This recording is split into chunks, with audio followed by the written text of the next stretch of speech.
Hello students, it's Anuradha ma'am here. Welcome to my YouTube channel make concept easy. आज के video lecture में class 12 के लिए मैं अकाउंटेंसी स्टार्ट कर रही हूँ। देखो, ये जो वीडियो लेक्चर है ये न्यू कमर्स के लिए तो इम्पोर्टेंट है ही है। इसके साथ साथ जो बच्चे सीए फाउंडेशन की तैयारी कर रहे हैं या फिर सीयूईटी एग्जाम की तैयारी कर रहे हैं उनके लिए भी ये वीडियो लेक्चर बहुत इम्पोर्टेंट है, क्योंकि मैं सारे बेसिक्स क्लियर करूंगी रिलेटेड टू पार्टनरशिप। आज के वीडियो लेक्चर में मैं आपको डेफिनेशन बताऊंगी पार्टनरशिप की। तो अगर आप डेफिनेशन ऑफ पार्टनरशिप अच्छे से समझ जाते हैं तो फीचर्स ऑफ पार्टनरशिप आप अपने आप लिख लेंगे विदाउट एनी हेल्प। तो देखो, डेफिनेशन ऑफ पार्टनरशिप क्या है। Partnership is the relation between partners who have agreed to share profits of the business carried on by all or any of them acting for all. ये जो definition है ये आपके book में दी गई है। इस डेफिनेशन को आपको रटने की रिक्वायरमेंट नहीं है, क्योंकि बहुत इंटरेस्टिंग वे से, बहुत इजीएस्ट वे से मैं इस डेफिनेशन को समझाऊंगी और आप बहुत इजीली इस डेफिनेशन को समझ जाएंगे। अब देखो, जो जो ये पॉइंट्स मैंने अंडरलाइन किए हैं इन सब पॉइंट्स को मैं वन बाय वन एक्सप्लेन कर रही हूँ। सबसे पहला पॉइंट आता है रिलेशन। पार्टनरशिप क्या है? पार्टनरशिप एक रिलेशन है। रिलेशन का मतलब क्या हुआ? रिलेशन का मतलब होता है संबंध। आप किसी से रिलेशन कब बनाते हैं? रिलेशन आप जब बनाते हैं जब आप किसी की बात पर राजी होते हैं, किसी की बात से आप एग्री होते हैं, और जिस बात से आप एग्री होते हैं उसे हम कहते हैं एग्रीमेंट। यानी पार्टनरशिप एक ऐसा रिलेशन है जो एग्रीमेंट पर बेस्ड होता है, जो एग्रीमेंट की वजह से बनता है। अब देखो, जो एग्रीमेंट है ये दो तरह का हो सकता है। एग्रीमेंट ओरल भी हो सकता है और एग्रीमेंट रिटन भी हो सकता है। ओरल एग्रीमेंट में क्या होता है कि पार्टनरशिप की सारी टर्म्स एंड कंडीशंस आप वर्बली डिफाइन कर लेते हैं। जितने भी पार्टनर्स होते हैं वो ओरली सारी टर्म्स एंड कंडीशन पर एग्री हो जाते हैं और पार्टनरशिप स्टार्ट कर देते हैं। लेकिन जो रिटन एग्रीमेंट होता है उसमें क्या होता है कि सारी टर्म्स एंड कंडीशन रिटन होती है, जिसे हम कहते हैं पार्टनरशिप डीड। देखो, जो पार्टनरशिप डीड होता है ये ऐसा डॉक्यूमेंट होता है जिसमें पार्टनरशिप की सारी टर्म्स एंड कंडीशन रिटन में होती है कि कौन पार्टनर कितना कैपिटल कंट्रीब्यूट करेगा, क्या प्रॉफिट शेयरिंग रेशियो होगा, पार्टनर्स को इंटरेस्ट ऑन कैपिटल मिलेगा कि नहीं, किसी पार्टनर को काम के बदले सैलरी दी जाएगी कि नहीं। तो सारी टर्म्स एंड कंडीशन, सारी ड्यूटीज एंड रिस्पॉन्सिबिलिटीज पार्टनर्स की डिफाइन होती है पार्टनरशिप डीड में। देखो, लॉ कभी भी ये स्पेसिफाई नहीं करता कि पार्टनरशिप रिटन एग्रीमेंट के थ्रू हो, लेकिन ये डिजायरेबल होता है कि जब भी पार्टनरशिप की जाए तो वो रिटन एग्रीमेंट के थ्रू होनी चाहिए, क्योंकि अगर फ्यूचर में कोई डिस्प्यूट अराइज हो जाता है अमंग पार्टनर्स तो उसे इजीली सेटल डाउन किया जा सकता है पार्टनरशिप डीड के थ्रू। क्लियर? तो समझ में आ गया आपको पार्टनरशिप क्या होती है। पार्टनरशिप ये एक ऐसा रिलेशन होता है जो एग्रीमेंट के बेस पर एग्जिस्ट होता है। अगर एग्रीमेंट नहीं है तो पार्टनरशिप अराइज नहीं होगी।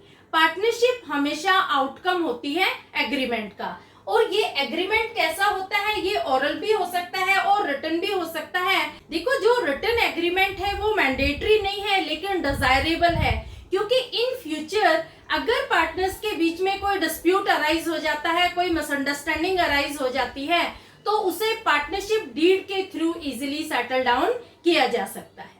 क्लियर? अब आता है second point, between partners. Between partners का मतलब क्या हुआ कि जब हम पार्टनरशिप फॉर्म करते हैं तो उसमें कम से कम 2 पार्टनर होने चाहिए और ज्यादा से ज्यादा 50। देखो, मिनिमम 2 पार्टनर्स होते हैं पार्टनरशिप में और मैक्सिमम 50। अब आप कहेंगे ये कहाँ स्पेसिफाई है कि पार्टनरशिप में मैक्सिमम 50 पार्टनर्स ही होने चाहिए? क्या ये पार्टनरशिप एक्ट 1932 स्पेसिफाई करता है? नहीं, पार्टनरशिप एक्ट 1932 स्पेसिफाई नहीं करता मैक्सिमम नंबर ऑफ पार्टनर्स। तो कहाँ स्पेसिफाइड है ये मैक्सिमम नंबर ऑफ पार्टनर्स?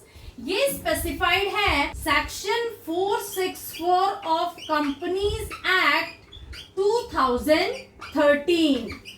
देखो सेक्शन 464 ऑफ कंपनीज एक्ट 2013 ये स्पेसिफाई करता है कि पार्टनरशिप में मैक्सिमम लिमिट ऑफ पार्टनर्स होने चाहिए 50 से ज्यादा मेंबर्स पार्टनरशिप में एडमिट नहीं हो सकते। तो ये आपको समझ में आ गया कि जब भी पार्टनरशिप फॉर्म की जाती है तो उसमें मिनिमम 2 पार्टनर्स होते हैं, यानी 2 पार्टनर के बिना तो पार्टनरशिप फॉर्म ही नहीं होगी। अगर अकेला पर्सन बिजनेस करेगा तो वो होगा सोल प्रोप्राइटरशिप। तो एक पार्टनरशिप फॉर्म करने के लिए कम से कम हमें 2 पर्सन की रिक्वायरमेंट होती है और मैक्सिमम होते हैं 50%। तो ये इंपॉर्टेंट है, आपको ध्यान रखना कि मैक्सिमम नंबर ऑफ पर्सन कितने होते हैं पार्टनरशिप में। तो मैक्सिमम नंबर ऑफ पार्टनर्स होते हैं 50 और ये स्पेसिफाई किया है सेक्शन 464 ऑफ कंपनीज एक्ट 2013 ने। अब देखो जब पार्टनरशिप फॉर्म की जाती है तो कौन ऐसा है जो पार्टनर नहीं बन सकता, यानी कौन पर्सन ऐसे हैं जो कॉम्पिटेंट टू कॉन्ट्रैक्ट नहीं है।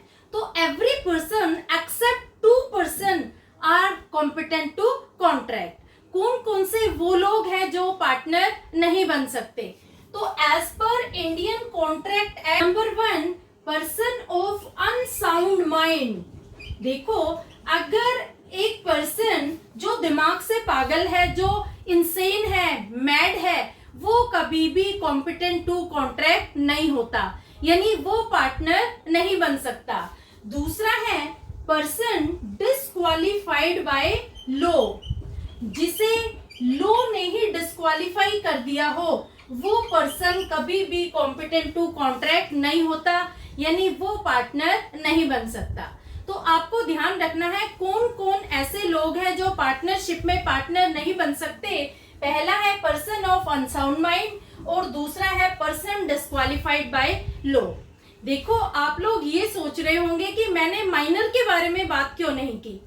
माइनर एक पार्टनर बन सकता है पार्टनरशिप फर्म में, लेकिन वो सिर्फ प्रॉफिट के लिए पार्टनर बनेगा, यानी अगर फर्म में लॉस इनकर हो जाता है तो माइनर को कभी भी लॉस नहीं दिया जाता, सिर्फ प्रॉफिट में ही शेयर दिया जाता है। दूसरा माइनर के बारे में एक और इम्पोर्टेंट बात बता रही हूँ कि जब माइनर मेजर बन जाता है, यानी जब वो 18 साल से बड़ा हो जाता है, तो उसको 6 महीने के अंदर अंदर पार्टनरशिप फर्म में ये नोटिस देनी पड़ती है कि आगे वो पार्टनरशिप फर्म में कंटिन्यू रहेगा या वो डिसकंटिन्यू करेगा।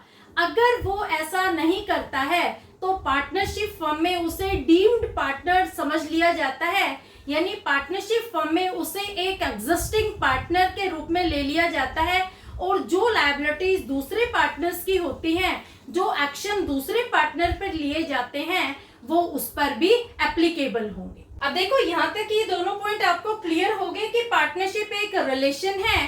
पार्टनरशिप जब भी एग्जिस्टेंस में आती है तो वो हमेशा एग्रीमेंट का आउटकम होती है, और दूसरा पार्टनरशिप में मिनिमम 2 पर्सन होने चाहिए और मैक्सिमम 50। अब देखो आगे चलते हैं डेफिनेशन में, who have agreed to share profits. अब देखो इसमें थर्ड पॉइंट आ जाता है टू शेयर प्रॉफिट्स, यानी जब भी पार्टनरशिप फॉर्म की जाती है तो उसका मेन एम क्या होता है कि प्रॉफिट को पार्टनर्स के बीच में डिस्ट्रीब्यूट किया जाएगा। कभी भी पार्टनरशिप फर्म वेलफेयर पर्पस के लिए एस्टैब्लिश नहीं की जाती है। यहाँ पर जो मेन मोटिव होता है वो होता है टू अर्न प्रॉफिट। देखो जब 2 या 2 से ज्यादा लोग मिलकर एक एनपीओ स्टार्ट करते हैं, non profit trading organisation setup करते हैं, तो उसे आप कभी भी पार्टनरशिप नहीं कहेंगे, क्योंकि यहाँ पर मेन मोटिव क्या है, यहाँ मेन मोटिव है to welfare of the society. तो जब भी पार्टनरशिप फर्म स्टार्ट की जाती है, सेटअप की जाती है, एस्टेब्लिश की जाती है, तो मेन मोटिव होता है to share profit of the business. Main purpose profit कमाना और प्रॉफिट पार्टनर्स के बीच में डिस्ट्रीब्यूट करना, यही होता है पार्टनरशिप फर्म का main objective. Next point is of the business. देखो जब भी पार्टनरशिप फॉर्म की जाती है तो वो एक बिजनेस पर्पस के लिए एस्टेब्लिश की जाती है, लेकिन वो बिजनेस लीगल होना चाहिए in the eyes of law. कभी भी इलीगल बिजनेस को हम पार्टनरशिप नहीं कहेंगे। जैसे देखो सपोज 2-3 लोग मिलकर कहते हैं कि चलो स्मगलिंग शुरू कर देते हैं, तो क्या ये पार्टनरशिप होगी? नहीं। पार्टनरशिप वो होती है जो एक बिजनेस की तरह सेटअप की जाए, लेकिन वो बिजनेस लीगल पर्पस के लिए होना चाहिए। कोई भी इलीगल काम पार्टनरशिप नहीं होता है।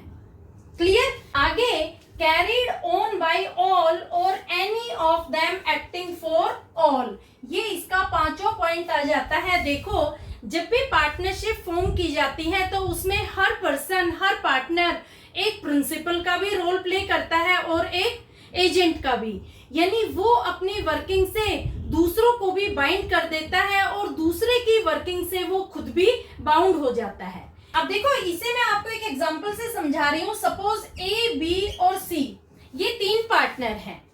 ए ने गवर्नमेंट के साथ एक कॉन्ट्रैक्ट साइन किया है on behalf of the firm, यानी ए ने फर्म की तरफ से एक कॉन्ट्रैक्ट साइन किया है, तो फ्यूचर में जो रेवेन्यू जनरेट होगी वो ए अकेला नहीं लेगा, उस रेवेन्यू में बी और सी भी हिस्सेदार होंगे एज पर पार्टनरशिप डीड। तो यहाँ पर ए की वर्किंग ने बी और सी को भी बाइंड कर दिया। सपोज अगर इन फ्यूचर लॉस जनरेट हो जाता है तो बी और सी को वो लॉस भी बेयर करना होगा, क्योंकि ए की वर्किंग से बी और सी बाउंड हो जाते हैं। तो इसी तरह से अगर बी और सी कोई काम करते हैं तो यहाँ पर ए भी बाउंड हो जाएगा। तो समझ में आया? इस पॉइंट का यही मतलब है, carried on by all or any of them acting for all. इसका यही मतलब हुआ कि जब एक पार्टनर बिजनेस में कोई भी एक्टिविटी करता है तो जितने भी एग्जिस्टिंग पार्टनर्स होते हैं वो सारे उसकी एक्टिविटी से बाउंड हो जाते हैं। तो हर पार्टनर बिजनेस में प्रिंसिपल भी है एज वेल एज वो एजेंट भी। क्लियर? तो देखो, ये 5 पॉइंट निकल के आते हैं पार्टनरशिप की डेफिनेशन से। अब देखो, ये डेफिनेशन आपको अच्छे से क्लियर होगी। अब हम पार्टनरशिप के सारे फीचर्स इसी डेफिनेशन में से इजीली लिख सकते हैं। सबसे पहला पॉइंट हम डेफिनेशन में से ही लेंगे। पार्टनरशिप क्या है? पार्टनरशिप एक रिलेशन है, यानी जब रिलेशन डेवलप होता है तो वो कब डेवलप होता है? जब पार्टनर एग्री होते हैं किसी बात पर, और जिस बात पर वो एग्री होते हैं उसे हम कहते हैं एग्रीमेंट। तो पार्टनरशिप क्या है? पार्टनरशिप एक ऐसा रिलेशन है जो एग्रीमेंट का आउटकम होता है। ये हो गया first feature. Second is between persons, यानी पार्टनरशिप में मिनिमम 2 और मैक्सिमम 50% होते हैं, तो नेक्स्ट फीचर बन जाएगा 2 और मोर पर्संस। समझ में आ गया? ये नेक्स्ट फीचर, ये हमने इसी डेफिनेशन में से लिया है। तीसरा आता है टू शेयर प्रॉफिट्स। अब देखो, पार्टनरशिप जब भी सेटअप की जाती है तो वहां पर मेन एम क्या होता है? To share profits. ये हो गया इसका थर्ड फीचर। चौथा फीचर क्या हो जाएगा? Partnership is a business. Partnership क्या है? ये एक बिजनेस है और वो बिजनेस लीगल होना चाहिए in the eyes of law. और इसका पांचवा फीचर क्या बन जाएगा? Carried on by all or any of them acting for all. तो ये बन जाएगा फीचर का पांचवा point, carried on by all or any of them acting for all. अब देखो, जो ये 5 पॉइंट यहाँ लिखे हैं फीचर्स के, ये आपने याद नहीं किए, इन फीचर्स को आपने लर्न नहीं किया, लेकिन ये पांचों पॉइंट कहां से निकल के आए? ये पांचों पॉइंट आए हैं पार्टनरशिप की डेफिनेशन में से ही। समझ में आ गया? तो अगर आप पार्टनरशिप की डेफिनेशन अच्छे से समझ लेते हैं तो फीचर्स आप अपने आप ही लिख लेंगे। क्लियर? अब मैं आपको बता रही हूं nature of partnership. Nature of partnership, partnership का कैसा नेचर है? देखो, हम पार्टनरशिप को 2 तरीके से देखते हैं। एक है अकाउंटिंग पॉइंट ऑफ व्यू से और दूसरा है लीगल पॉइंट ऑफ व्यू से। अगर हम पार्टनरशिप को अकाउंटिंग पॉइंट ऑफ व्यू से देखते हैं तो हम कहते हैं कि partnership is a separate business entity. हम पार्टनर और पार्टनरशिप को अलग अलग एंटिटी कंसीडर करते हैं, और जब हम अकाउंटिंग करते हैं तो हमेशा पार्टनरशिप के पॉइंट ऑफ व्यू से करते हैं, कभी भी पार्टनर्स के पॉइंट ऑफ व्यू से नहीं करते, क्योंकि यहाँ पर हम बिजनेस एंटिटी कंसेप्ट फॉलो करते हैं। बिजनेस एंटिटी कंसेप्ट क्या कहता है कि बिजनेस और बिजनेसमैन, ये दो अलग अलग एंटिटी हैं, और जब भी हम अकाउंटिंग करेंगे तो हमेशा बिजनेस के पॉइंट ऑफ व्यू से करेंगे, बिजनेसमैन के पॉइंट ऑफ व्यू से नहीं करेंगे। जो भी पैसा बिजनेसमैन बिजनेस में लगाता है वो बिजनेस के लिए एक इंटरनल लायबिलिटी होती है, यानी बिजनेस पर वो एक ऑब्लिगेशन होती है, एक बर्डन होता है जो बिजनेस को वापस करना होता है। तो पार्टनरशिप को अकाउंटिंग पॉइंट ऑफ व्यू से हम हमेशा एक सेपरेट एंटिटी कंसिडर करते हैं। समझ में आ गया?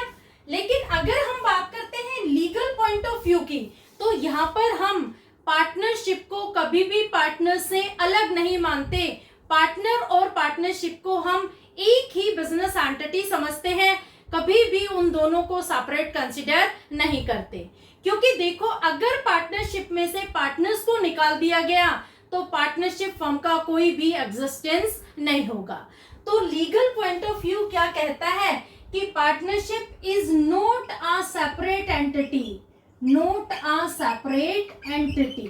तो ये दोनों के डिफरेंस आपको समझ में आ गए। अकाउंटिंग पॉइंट ऑफ व्यू से हम बिजनेस को एक सेपरेट एंटिटी कंसीडर करते हैं कि बिजनेस और बिजनेसमैन ये दोनों एक दूसरे से अलग हैं, लेकिन लीगल पॉइंट ऑफ व्यू से हम कहते हैं कि पार्टनर और पार्टनरशिप ये दोनों सेम है। अगर इन केस पार्टनरशिप बैंकरप्ट हो जाती है तो पार्टनर्स की जो पर्सनल प्रॉपर्टी है वो भी लायबल होगी डेट्स को पे करने के लिए। क्लियर? एक बार दोबारा से बता देती हूँ। अकाउंटिंग पॉइंट ऑफ व्यू से हम पार्टनरशिप को एक सेपरेट बिजनेस एंटिटी कंसीडर करते हैं, क्योंकि यहाँ बिजनेस एंटिटी कंसेप्ट फॉलो किया जाता है जिसके अकॉर्डिंग बिजनेस और बिजनेसमैन ये दो सेपरेट एंटिटी है। जब भी अकाउंटिंग होगी तो वो हमेशा बिजनेस के पॉइंट ऑफ व्यू से होगी, बिजनेसमैन के पॉइंट ऑफ व्यू से नहीं होगी। बिजनेसमैन ने जो भी पैसा लगाया है वो बिजनेस के लिए एक इंटरनल लायबिलिटी होता है, एक इंटरनल बर्डन होता है। दूसरा, लीगल पॉइंट ऑफ व्यू से हम पार्टनरशिप को एक सेपरेट बिजनेस एंटिटी कंसीडर नहीं करते, क्योंकि अगर पार्टनर्स को पार्टनरशिप फर्म में से निकाल दिया जाए तो पार्टनरशिप फर्म का कोई एग्जिस्टेंस नहीं होगा। In case of bankruptcy partners की पर्सनल प्रॉपर्टी भी लायबल होती है फर्म के डेट्स को पे करने के लिए। तो लीगल पॉइंट ऑफ व्यू से पार्टनर और पार्टनरशिप फर्म एक ही है, ये सेपरेट नहीं है। क्लियर? होपफुली यहाँ तक आपको अच्छे से क्लियर हो गया होगा। मेरे चैनल को सब्सक्राइब कर लेना, क्योंकि पूरी अकाउंटेंसी क्लास 12 की मैं आपको डिटेल में एक्सप्लेन करूंगी। Please like my channel, subscribe it and share it with your friends. Thank you so much.